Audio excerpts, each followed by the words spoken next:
Good afternoon and welcome back to Downing Street for today's coronavirus press briefing. I'm joined by our Deputy Chief Medical Officer, Professor Jonathan Van Tam, and by the Chief Nurse, Ruth May. Our plan is to save as many lives as possible by protecting the NHS and preventing it from being overwhelmed. And we're doing this in two ways. One, by slowing the spread of the virus. And that's why it is so important that people stay at home. And that's true for everyone who's watching, how important it is that we stay at home. And two, by boosting the capacity of the NHS to care for those who fall sick. That means more beds, more staff, more life-saving equipment, and more effective treatments. We'll come on to that. Coronavirus continues its grim march.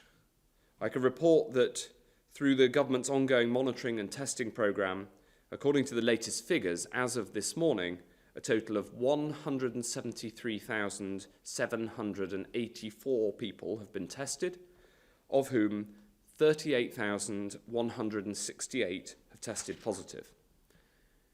3,605 people have sadly died.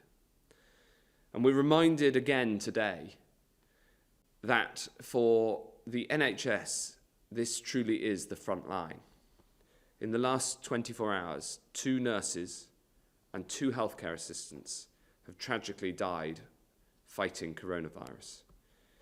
Every life lost to this dreadful disease makes me more determined than ever to push for victory.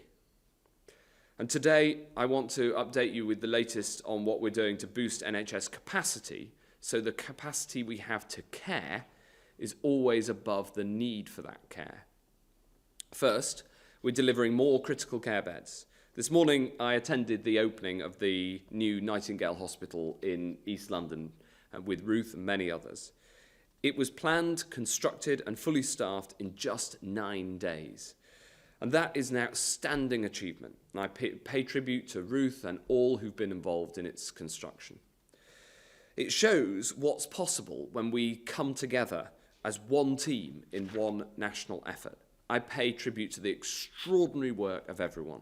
The NHS, the military, the construction industry, who both donated supplies and, of course, their expertise, the engineers, the electricians, the plumbers, the caterers and others, all playing their part to build a place of hope and a place of healing.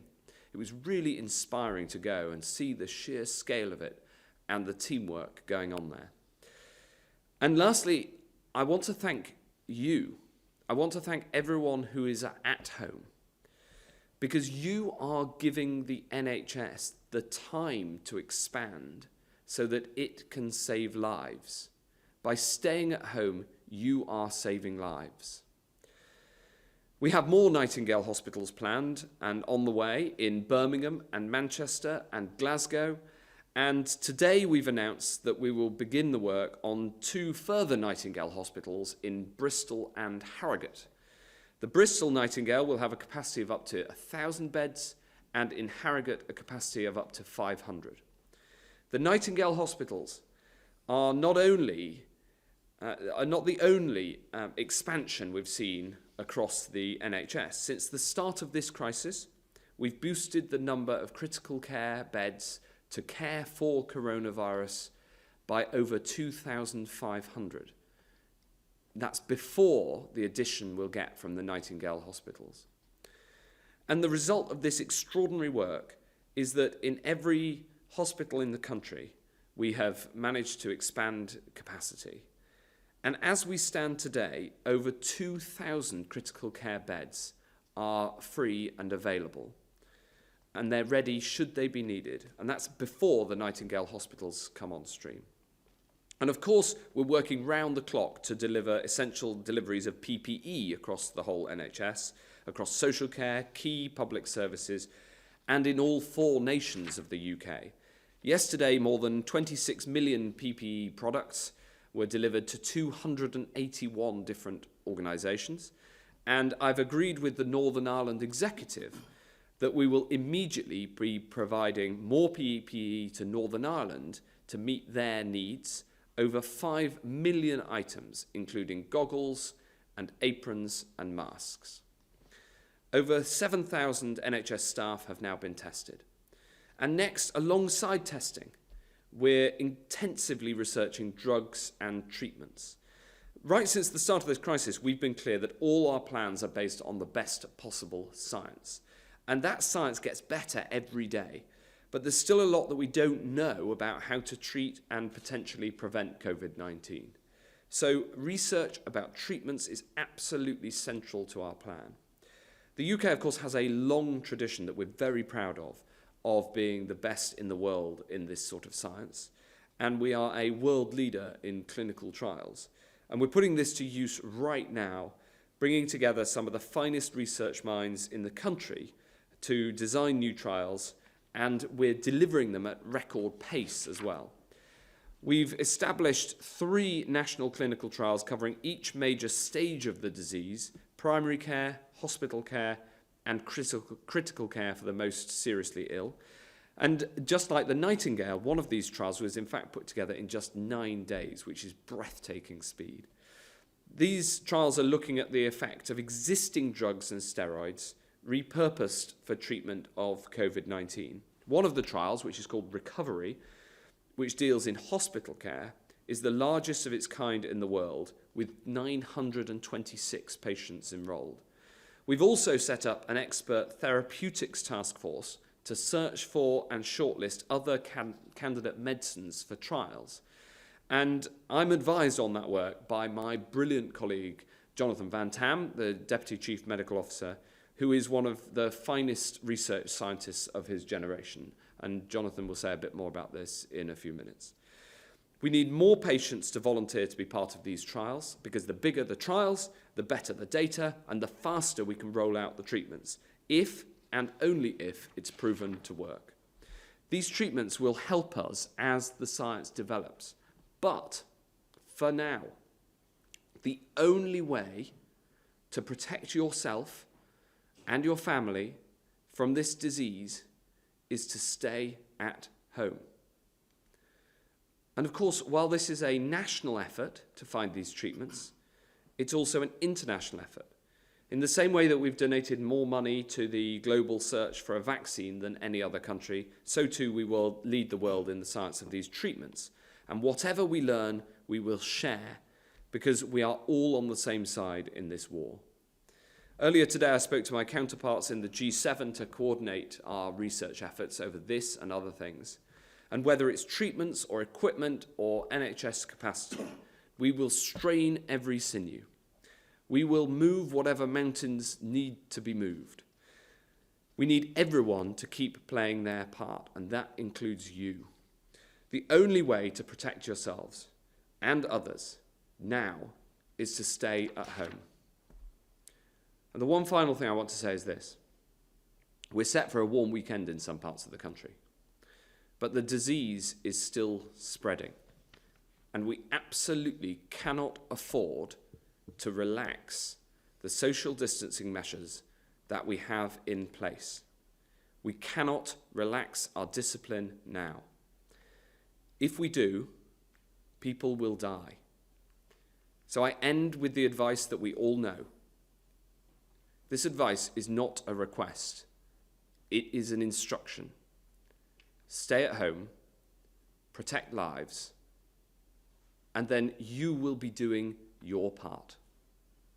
I'm now going to hand over to Ruth May, the chief nurse, to say a little bit about the Nightingale Hospital, and then to Jonathan Van Tam to talk about the treatment we've got. Ruth.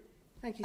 About the Nightingale Hospital in London, I want to recognise that today we have had the very sad news of the loss of 2 of my colleagues. We have lost today Amy Arouk and Anima Nasreen, 2 registered nurses working to protect our public, and they sadly have died. My sincere condolences to their families, their friends, and their colleagues, because they were one of us. They were one of my profession, of the NHS family. I worry that there's going to be more, and I want to honour them today and recognise their service.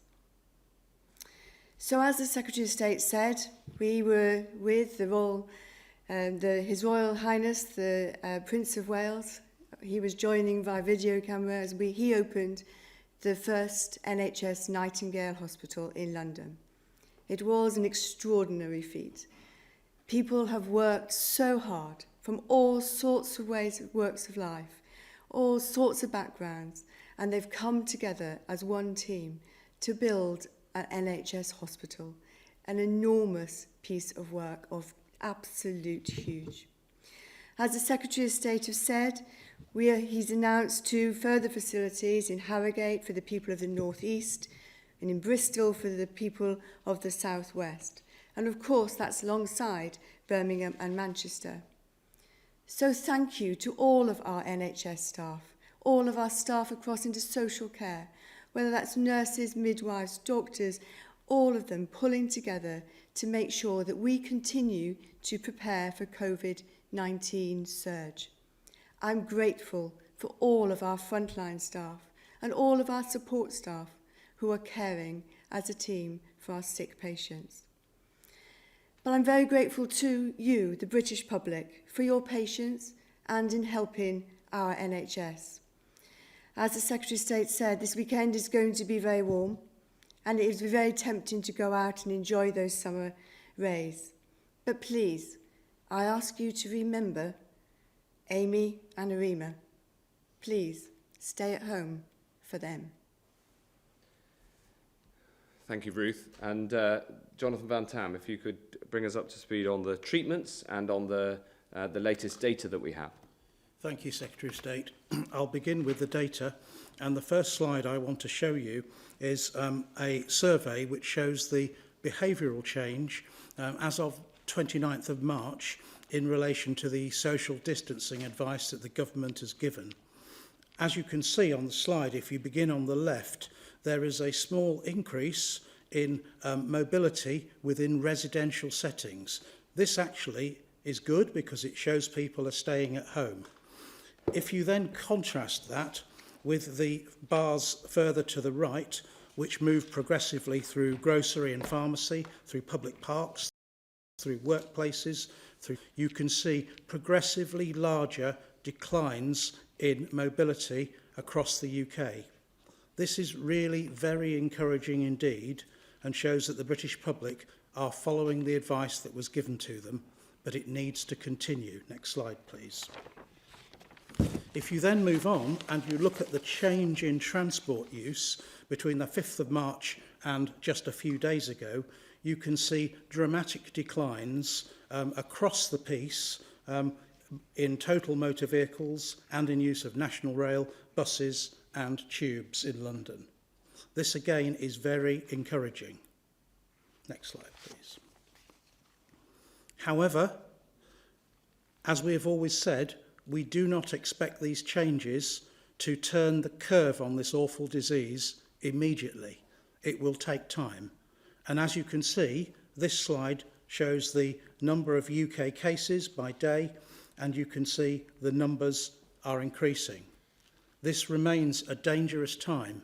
It remains vitally important that people continue to stay at home and practice the social distancing that we've asked of them, even this weekend as the weather turns warmer. Next slide, please. You will see a similar picture for hospital admissions, that they are increasing. And again, this reinforces the advice we give. The final slide, please, shows the comparison of the UK in relation to various other countries. And the index is set at the first day in each country when 50 deaths were reported. And you can see from this slide that it is a global battle and that the UK is in the same situation in terms of the curve and the shape of the curve as many, many other countries around the world. This is a serious battle. We need to keep fighting it. I'd now like to talk about clinical trials, if you could take the slide down. Thank you. The first thing I want to say is that this is a new disease where at the moment we do not have any proven treatments. The UK is absolutely determined, however, to find effective treatments for this virus disease. Weeks ago, we began to look at clinical trials. We may not have publicised it at that point, but a lot of work has been going on for weeks behind the scenes. Clinical trials are a gold standard way to discover if a treatment works or not. But saying whether it works or not is rather too simplistic. The treatment has to be effective, it also has to be safe, and we also have to understand the right dosage to use, the right patients to give the treatment to, and the right time in the illness to give that treatment. This is complicated stuff, and the only way to unpick the signal and make sure we get it right is through clinical trials. And as my colleague, the Secretary of State, has said, there are 3 trials already up and running in the UK that target different places in the patient pathway, from primary care through to critical care. And the recruitment rate has been absolutely astonishing, particularly in the recovery trial, where we are at 926 patients some 3 weeks after the trial began. It's astonishing. It really is a fantastic tribute to the fact that the NHS is getting on with delivering care, but at the same time is committed to finding the right effective treatments. Now, again, as Secretary of State has said, our initial focus has been on what we call repurposed medicines, medicines that are already licensed for some other use or indication. An example would be hydroxychloroquine, which is a malaria drug. Another example in our clinical trials would be a combination of lopinavir and ritonavir, which is an HIV treatment. So we are going for the foreground targets in the first instance, where we already have a drug that is licensed. But we're just not stopping there. We are determined in the next round of clinical trials to move on to new medicines, ones that are in what we call phase 2 or phase 3 development now, possibly for something else, but which might have a role to play. And we're going to explore all of those technologies. And to do this, we are going to need this therapeutics task force that we have set up to keep an oversight and to coordinate this. Now, I know that there'll be a question about when are we going to get some results from these clinical trials. And my straight answer to you is, I don't know. I think it's going to be a few months, but it will all depend upon how quickly patients are recruited into the trials across the NHS. The faster we go in getting bigger numbers in the trials, the clearer and more emphatic and more granular signals we will get about what works and who it works for. Thank you, Secretary. Thank you very much. So if we now go to questions, the first question is going to be from Hugh Pym of the BBC. Thank you very much. It's a question actually for Jonathan Van Tam, if I may. When do you expect the peak of the epidemic to be? And at that point, will the NHS have enough ventilators to give those who need critical care that care at a time when some patients might fear they won't be able to get it? Jonathan. Thank you for the 2 questions. The first one is about when we will turn this curve round, when we're going to peak and when we're going to come down. We don't know the answer to that yet. We have always said that we will know if our social distancing measures are working a few weeks after we have put them in place. And by my quick calculation, we're at kind of 10 or 11 days at the moment. So it's too soon to say. It will partly depend upon how well those social distancing measures are adhered to by every one of us. but I hope it will be soon. We are going to watch very carefully to see when we've hit the peak and when we're starting to turn it, but we will not take any premature actions. We're going to stick with the science and see where it takes us. Your second question is kind of related and about how tall the peak will be and whether there will be enough ventilatory capacity across the NHS. I can tell you that I don't think we're anywhere close to that kind of scenario at the moment. We will watch it extremely closely and we will make decisions as we need to on a day-by-day basis. But I repeat, we are not anywhere close to the scenario you describe at the moment. Thanks very much. If we go to Robert Peston of ITV. Hi, Robert. Afternoon, gentlemen. Firstly, on the clinical trials, Jonathan Van Tam said the success depends to a certain extent on the numbers enrolled in those trials. Was that actually a call to individuals with symptoms to enroll in those trials? Are you looking for volunteers? Secondly, very recently, Patrick Vallance told the Health Select Committee that on the basis of the lag between infections and deaths, he thought there were probably 1,000 people in the community with this virus for every death. Does that mean we think that we're not far off 4 million people infected, or have you got a new rule of thumb now that we're slightly further on? And then finally, Secretary of State, you're well aware, because of ministers and people you know, that the range of symptoms you can get with this is very broad indeed. So, for example, there's a lot of evidence that losing sense of smell and taste is a symptom. Are you looking at changing the guidelines to people for when they quarantine? Because at the moment you're saying, you know, self-isolate if it's a high fever and a cough, but are you going to add to the list of symptoms where people should self-isolate? Well, thank you. If I just if I answer the some of that, and then I'll cast over to JVT. On the last one, which you addressed directly to me, Robert, it's complimentary of you to ask me a scientific medical question, but I am going to resist the temptation to answer it because we've got a proper medical scientist in the room and we are following the science. For me personally, I did lose my sense of taste, and that actually is it's come back though. I can assure people who have lost their sense of taste that the good news is that in my case wasn't permanent. I just on the first point about the clinical trials, the answer is that we are looking for people to sign up to the clinical trials where that's possible within that hospital and where that is clinically advised. This is the call really is to the NHS, who are the ones who would make recommendations that somebody would be on a clinical trial. JVT, do you want to add to those two questions and also answer Robert's middle question on the rate of infection? Yes, thank you very much. I will answer those questions. On the point about loss of taste and smell and anosmia, we have actually asked our expert advisory committee, NerveTag, to look at this, and there are some anecdotal data that are now in the published domain that suggest that a proportion of people do indeed lose their sense of taste and smell.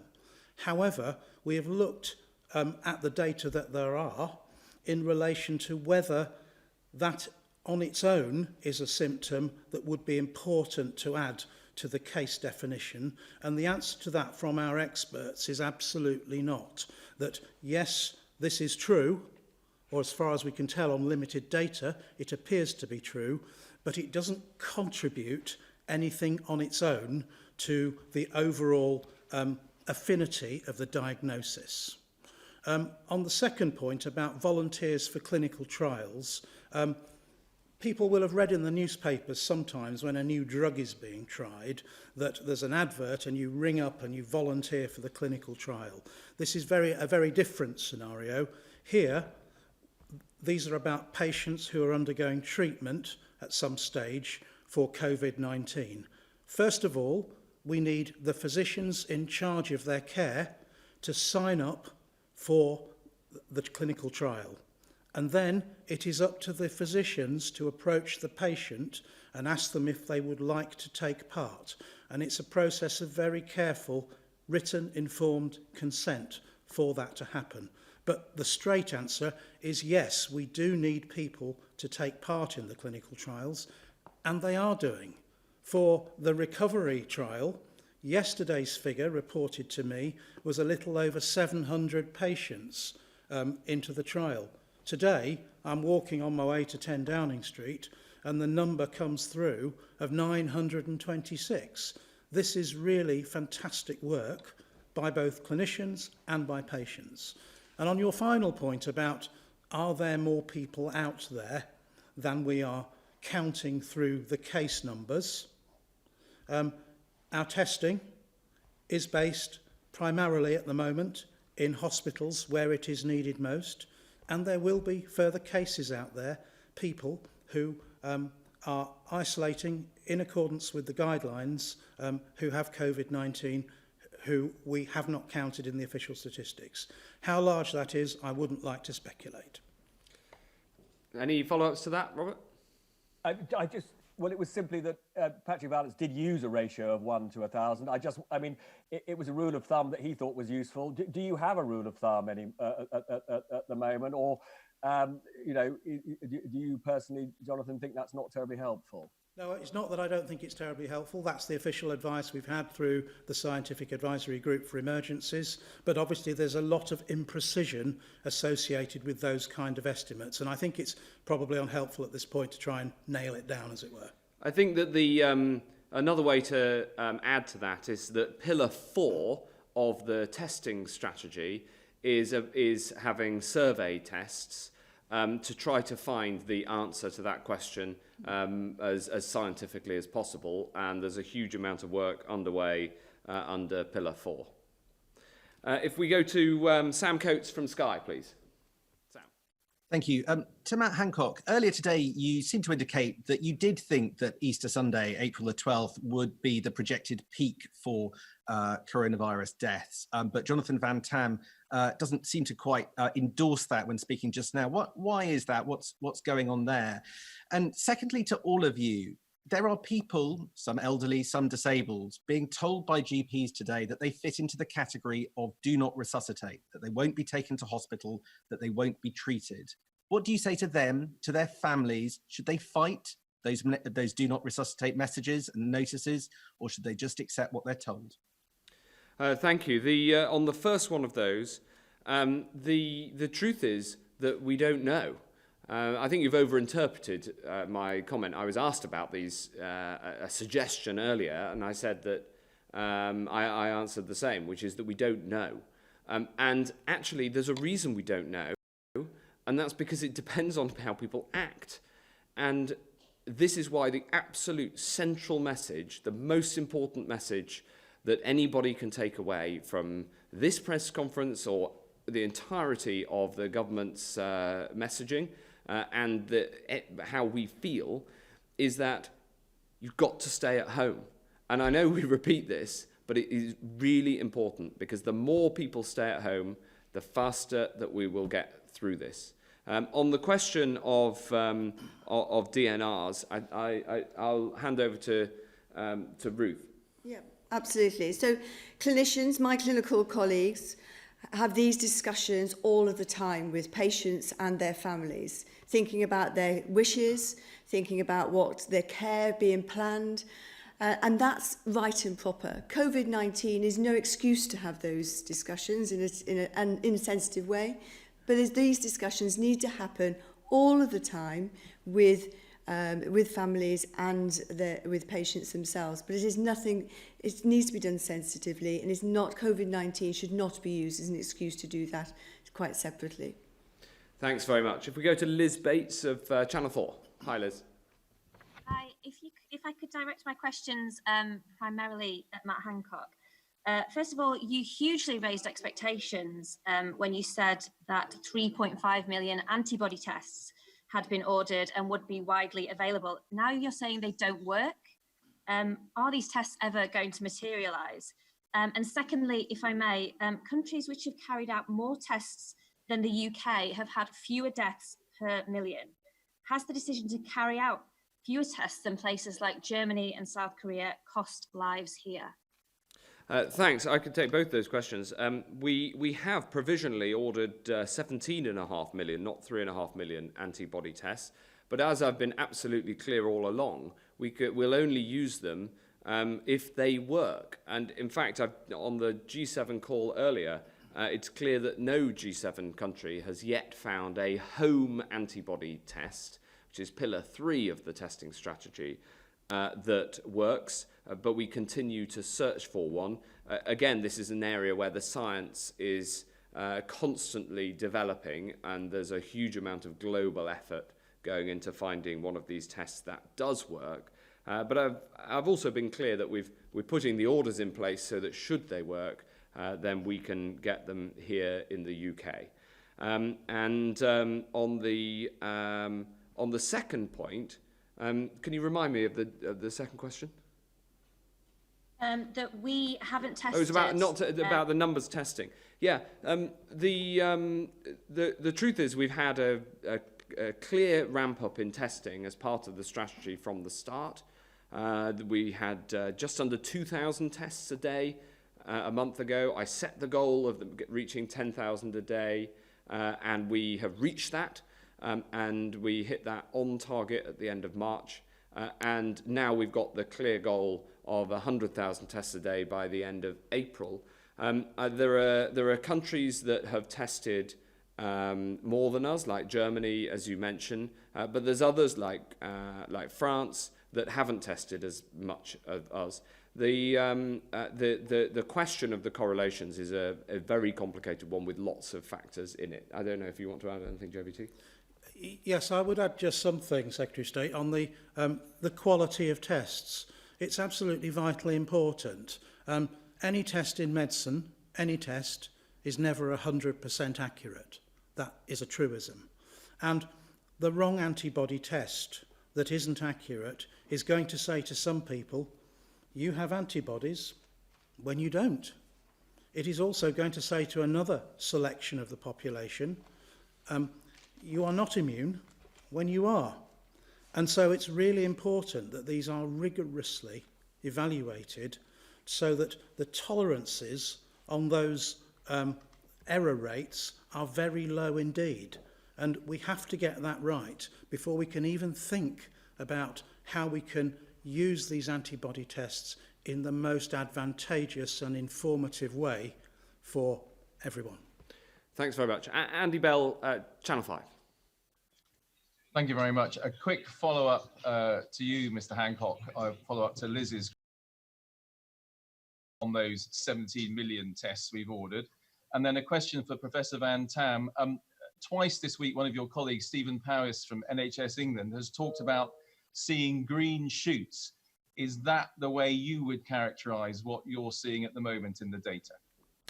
Well, on the first question, of course, the samples that we've got in, we've needed to pay for those samples because they're being tested. But what matters here really, is these tests, if we can get them, if they're accurate, if they can work, if we've got the confidence in them that we can use them, then the positive impact that will have on people knowing with confidence that they can get back to normal life more quickly will vastly outweigh any cost.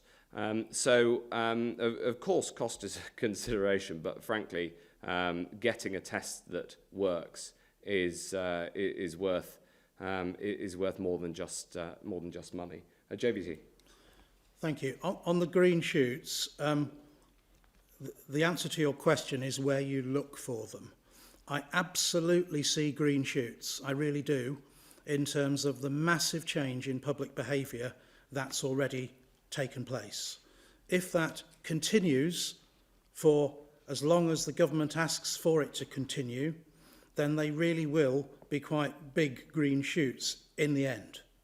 However, if you're asking me about the healthcare hospital admission data, then I think it is too early to make any kind of interpretation such as that. There will be day-to-day variations in the number of hospital admissions that occur as a feature of near random chance. And so one mustn't interpret the data, one needs to be patient and look for a long-term trend. Thanks very much. We're going to go to Martin Brown of The Express. Hi, Martin. Hi there, thank you. Mr. Hancock, can I ask what measures of what help is being given to the mental well-being of thousands of patients who are in hospital on their own, many of whom are sadly dying without their loved ones by their side? And the same goes also for pregnant women as well, women giving birth. What help is being given to their mental well-being? And for the medical experts, can I just ask, is there any benefit in wearing a face mask, the public wearing face masks when they go outside? Countries such as Japan, South Korea, Singapore, where the use of face masks is more prevalent in the public, they seem to have lower levels of infections and deaths of coronavirus. Thanks, Martin. I really worry about the impact of coronavirus on the mental health of those who are badly affected, and I really feel for those who have seen their loved ones die and not been able to be with them at the end. I think this is it's a really difficult issue that we have to make sure that we support people with compassion and understanding for what they're going through. We have put £5 million into Support Mind to help people with the impact of coronavirus on their mental health. But this is going to be, I think, an issue of increasing importance as the crisis goes on. I'm going to ask Ruth to say something about that and also about the maternity question. And then if JVT answers the second question. Ruth. Thank you very much. I was only on a phone call this morning to Sebastian, who's a doctor, a medical colleague of mine, and he had lost his father from COVID-19.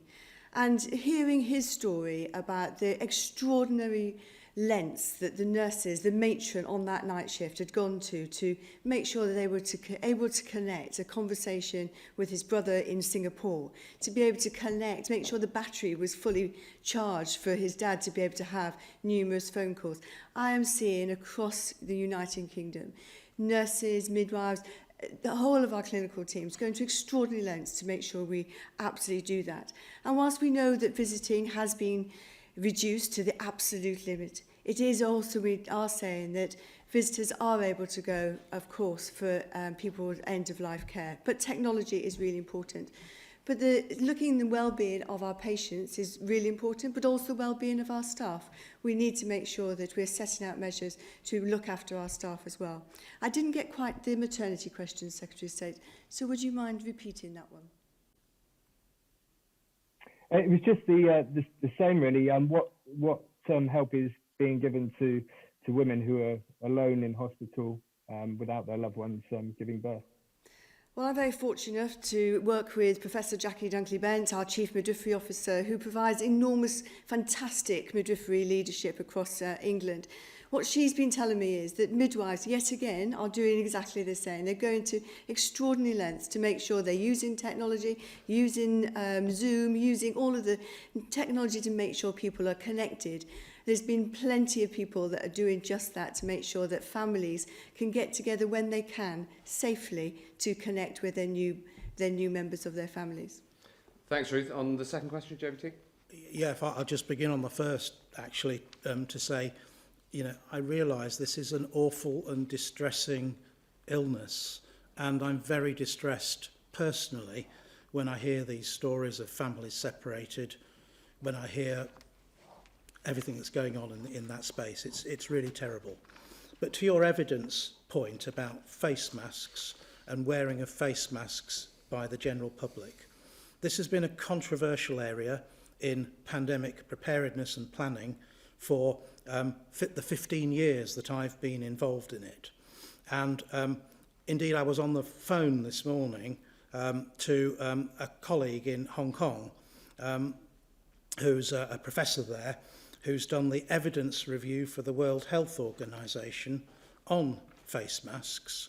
And we're of the same mind that there is no evidence that general wearing of face masks by the public who are well affects the spread of the disease in our society. What matters right now, of course, is social distancing. And yes, it is true that we do see very large amounts, particularly in Southeast Asia. But we have always seen that for many decades, and it is entirely wired into some cultures that masks are worn quite frequently in open spaces. So it's very different. But in terms of the hard evidence and what the UK government recommends, we do not recommend face masks for general wearing by the public. Thanks very much. I hope that answers the question, Martin. Pretty clear. Dan Martin from the Mail.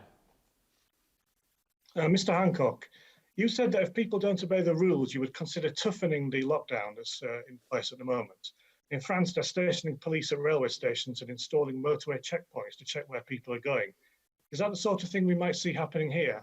And to the scientists, the Institute of Biomedical Science has come out today to say that the April target is practically impossible because they don't have the equipment and chemicals they need. Are you concerned about that? Thank you very much. We rule nothing out in terms of further social distancing if that is needed, or further enforcement of social distancing.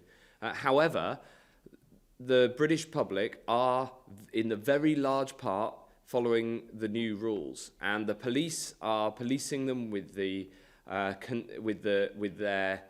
largely with their normal consent-based attitude and approach. And I pay tribute to the police, because bringing in a new set of rules like this in short order does, of course, provide a challenge to the police, and I think that they have risen to that challenge. On the second question of the testing, we're absolutely determined to hit the new goal of 100,000 tests a day under all 5 pillars of the testing strategy that I set out. Yes, that will involve some challenges, there's no doubt, including making sure we get hold of all of the parts, for instance, and all of the reagents. Everybody can see that there are challenges around the world in terms of increasing testing, but we're determined that we're going to get there, and this is going to have to be a national effort in which not only my team and the people at Public Health England and across the NHS, but the whole life sciences industry is going to have to play a part. I've been really delighted by the response since I set that challenge down at this press conference yesterday, more people have come forward saying that they can turn their capabilities to increasing testing, and we're going to have to hit that target. JVT, I don't know whether you want to add? No, Secretary of State, I think you've answered the question. Have you got any follow-up, Dan? Is that okay? That's fine, thanks. Okay, good stuff. Martin Baggett from The Mirror. Hello. Hi, good afternoon. Secretary of State, at yesterday's briefing, when you promised 100,000 daily tests by the end of the month, you seem to acknowledge only 25,000 of these were likely to be the more urgently needed antigen test, which can tell if a patient currently has the virus. The Prime Minister promised 25,000 daily antigen tests last month, and now delivering on this appears to have been delayed until the end of April. Given you acknowledge today that we expect the peak to come in the next fortnight, and Germany is increasing its antigen tests from 70,000 a day, do you think this could come too little too late? And secondly, could we have some clarification on the national lockdown guidance on the eve of what looks like being a sunny weekend? Yeah. Given many families don't have access to a garden, can people spend time in green spaces, for example, having a picnic for an hour, so long as they're in household groups? Or is it just a case of jog or walk for an hour and then go home? Thanks very much, Martin. Just on the first one, I want to be crystal clear that the goal that I set yesterday was 100,000 tests per day over all 5 pillars of the testing strategy. Pillar 1, which has brought us to 10,000 tests per day, that is set and was always set to get to 25,000 by the end of April. But Pillar 2, which is bringing in the private companies to also deliver, that is part of the goal, as is Pillar 3, which is the antigen test to see whether you've had the virus, Pillar 4, which is the research, and Pillar 5, which is the national effort to bring companies that haven't hitherto been involved in testing into this great challenge. We in fact increased the goal from the end of April, from that 25,000 to 100,000. And then we will go on to meet the target that the Prime Minister has previously set out of eventually 250,000 tests per day. It was all, as I set out yesterday, answering that specific question. And on the question about what people should do over the weekend, it is incredibly important that people follow the guidelines. And I know that it's going to be sunny and it may be tempting, but it's staying at home that saves lives. And I think we should just be absolutely crystal clear about that. The guidelines have been set out in terms of people going out for exercise reasons, either on their own or with people in their household. People need to stick to the guidelines, and we're going to stick with those guidelines. Thanks very much, Martin. Jen Williams from the Manchester Evening News. Hi, Jen. Hi, thank you. A couple of questions for the Health Secretary, if I may. We're getting reports here, and there have been reports elsewhere as well, of care homes being told that their residents may not be admitted to hospital if they have suspected coronavirus. There have already been cases where a significant number of people in a single care home have died, including in Salford. Is there a blanket policy across the system not to admit care home residents into hospital? And secondly, also on social care, there were growing concerns that there's insufficient PPE and testing within the sector as a whole.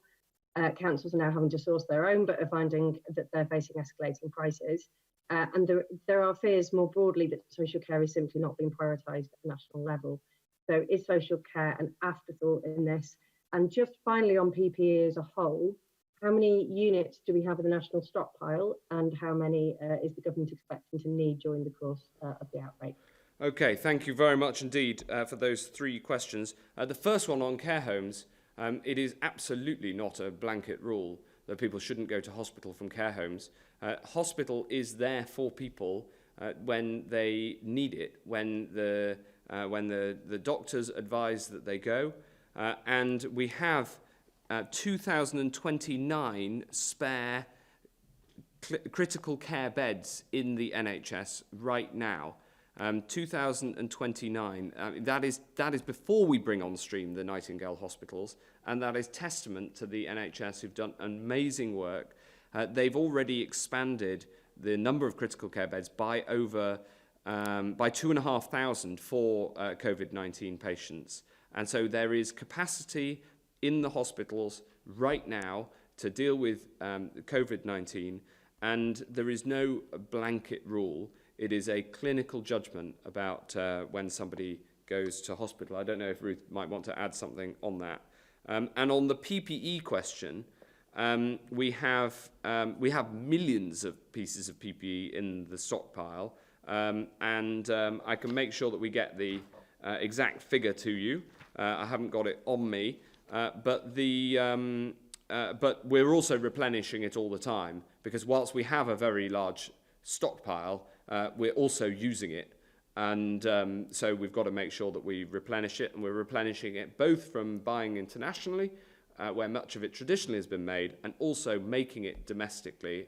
I'll give a shout out to Burberry, who've turned over their production to the production of gowns to add to the stockpile and to get PPE to people who need it, which is another part of the national effort. I think Burberry deserve credit for what they've done so far for the nation, and hopefully lots more Burberry gowns to come.